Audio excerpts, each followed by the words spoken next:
Hey, it's Dr. Tassone. I'm up here in Dallas getting ready to do a physician training. I'll probably talk a little about Essure removal, but I wanted to drop in and just give up three things. One is kind of what's new, what's going on the Essure front. Two is, what do we talk about with Essure removal? And then three is, what about Essure and hormones? So, first thing up, what's new in the Essure world? Well, you're going to start seeing things coming up. There was a study that was done 2 weeks ago that came out in the Journal of Minimally Invasive Gynecology that showed that Essure removal could be done through a vaginal hysterectomy. Basically, what that means is that you can go straight vaginal hysterectomy with no camera. I think this is completely wrong. I emailed the author. He wrote back to me, first of all, the study only had 26 patients, and of those 26 patients, 10% of them had complications. The other thing is that when I asked him directly about whether or not they did an x-ray in the operating room before they woke the patient up, he never answered me. So I'm going to assume that meant that they didn't. So how you could say that Essure removal is done through a vaginal hysterectomy when you didn't even do an x-ray post-operatively to make sure that those coils were removed, I think is erroneous. I think it got published at a very interesting time. To get it published with only 26 patients also seems like it was maybe rushed a little bit. So I don't know, there was just a lot of ifs about that. And the fact that when I asked this author whether or not they could share with me what their technique was after the surgery, like how could they guarantee to the patients that the coils were removed, I could never get a response, and I asked on 3 separate occasions. So I don't know, that just tells me that maybe something wasn't up. Second, proper Essure removal. Well, there's 3 ways that Bayer says you can remove these coils. One is to cut the tube and pull. 2 would be to cut the tube off at the uterus and be done. And 3 would be what's called a salpingectomy and a partial cornuectomy. Of those 3 options, the only one that I think is valid is the salpingectomy and the partial cornuectomy, where you actually cut into the uterus and remove part of the uterus to get the coil out intact with the tube, with the coil still in the tube, not cutting, not pulling, not doing anything weird with that tube. I think that it's a problem when you have physicians that pull, and that's where we're seeing a lot of problems right now. That's going to be the next bleeding edge movie, are women that had coils removed and they didn't have it done the right way.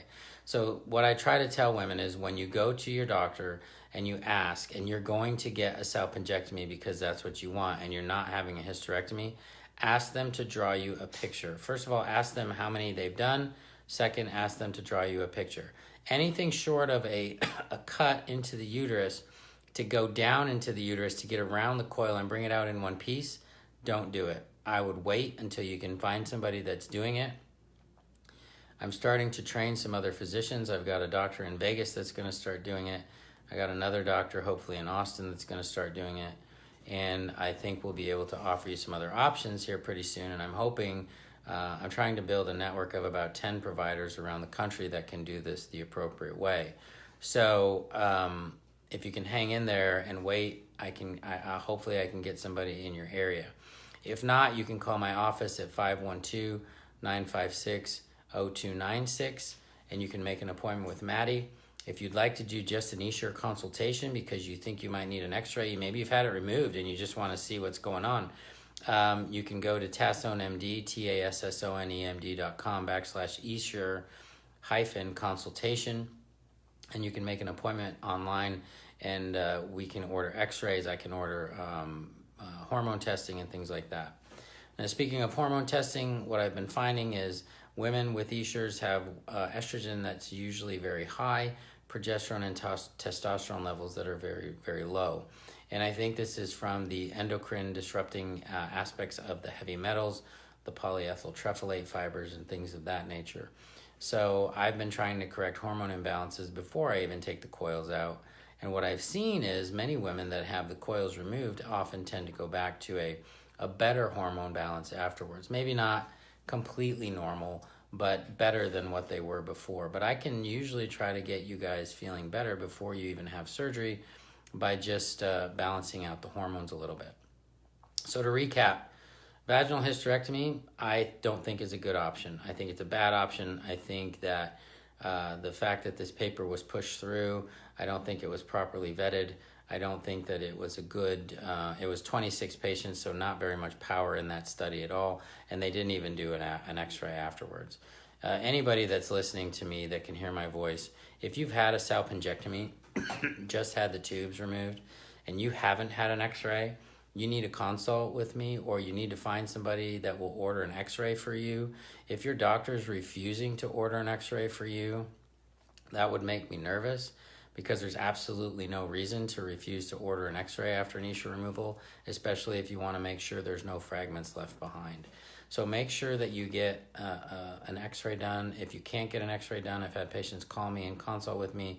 We can definitely get that ordered, and I can also check your hormones. Please call if you have any questions. You can call the office if you're to get your Essure removed with me. Literally only takes one visit. We do all the pre-op stuff and get you talked to and talk about the options with you on the phone before. We have you fly out the day before the surgery, do an exam, get you all set up at the hospital, do the procedure, and then have you go home the next day or the day after that.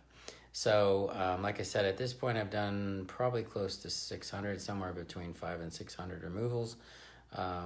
We have had great results. I just think it needs to be done the right way. So if you have any questions, feel free to call the office at 512-956-0296. If you want to search on the bar up above and look up Tassone Method on the Facebook search bar, you can find my private page where you can come in and ask anything. The only requirement to get into that group is that you have Essure and that, you're not a man. We had a guy try to join because he wanted to join for his wife, but we want women in there so that they can feel free to ask the questions that they want to ask. And, it's a place of support and lots of questions, lots of answers, things like that. So if you have any questions, please feel free to leave them in the feed down below. I'll do what I can to answer them as quickly as possible. Melissa said, I'm going to my doc who put in, I'm depleted, I'm unsure if he can take it out. I'm calling to see if you take my insurance. Of course, we'll try to do what we can. Keep in mind, there's going to be many, many doctors out there that are going to say they know how to do it, how to remove it. If you're just having a salpingectomy or having the tubes removed, my thinking is that they don't, because that's why I'm asking you to have them draw you a picture. I want you to have them draw you a picture of your tubes and the coils to show you how they're going to get the coils and the tubes separated from the uterus and how they're going to get the coils out of the uterus. If anything that shows cutting on the tubes or pulling, go somewhere else. Do you know of any rheumatologist that would let records to determine autoimmune from Essure? Andrea, there's no way to prove it. There's no way to prove that you have autoimmune disease from Essure, just that you have autoimmune disease. So you can definitely find a rheumatologist that could talk about lupus or rheumatoid or Hashimoto's or whatever it is that you have, but there's no way for us to prove where it came from. There's correlation maybe if, the disease developed after the Essure was placed, but unfortunately there's never going to be a way to prove cause and effect.